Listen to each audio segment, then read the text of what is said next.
Okay, we're going to pop a rivet in here to hold this strap connector on. So I've let my strap, where it's been folded around my hardware, it's actually bent quite nicely.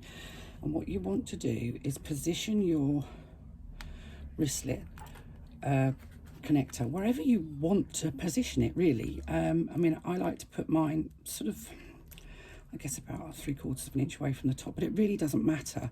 You can have it a little bit lower or a little bit higher according to your taste. And then you need to make a hole for your rivet that's going to go through all of the layers.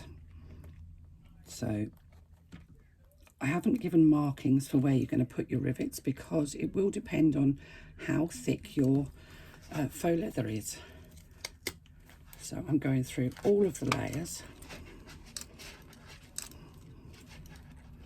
I'm just going to turn that a little bit to make sure that that's gone right the way through, and it has. Just popping a clip on there while I get my rivet out.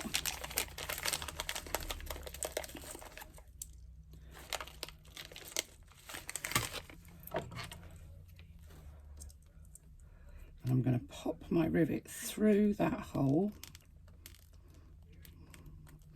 In fact, yeah, I'm going to have it going that way. And you can see I only have a very small amount of rivet. In fact, I'm not sure you can see. A very small amount of rivet poking out the back there.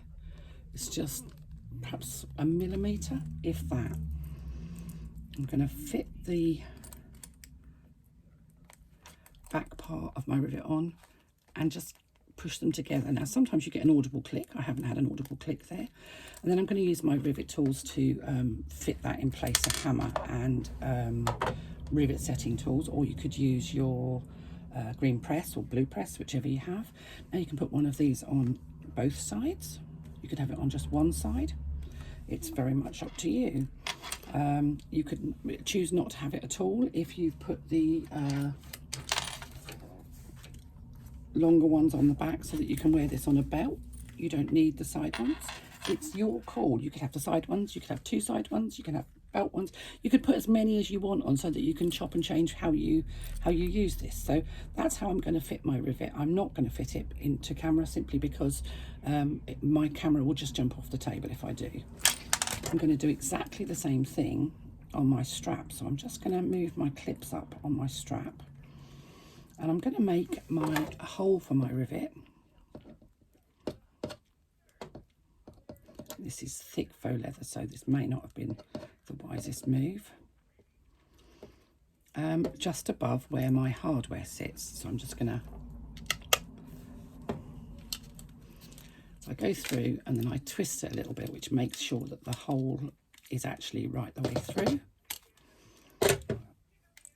And it hasn't gone right the way through, so I am actually, it's gone, I can see the mark on this side where it's supposed to come through and it hasn't. So I'm just going to, this is thick faux leather, so it possibly wouldn't, my cutter won't have gone through there, and I'm going to have to use a pokey tool of some sort to poke that little bit out of the middle.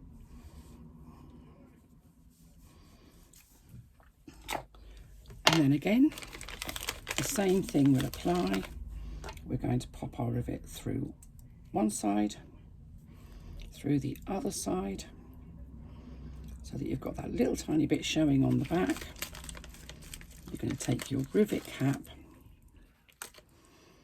and position it on, no audible click either, and then you're going to use your tool to secure that in place.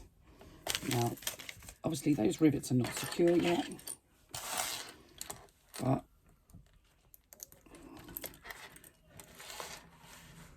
there you go.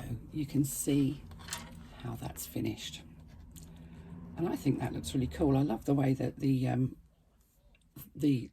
join in the faux leather there becomes a feature on the wrist strap. And this strap is big enough for me, for my big fat hands, because I like to I like to put my hand through and then kind of hold on to the wrist strap.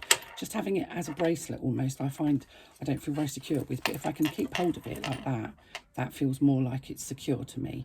That's a personal preference, and you don't have to do it quite so long. And if you have got dainty little hands or dainty little wrists, then you may wish to reduce that length to something more appropriate for your stature. So there we are.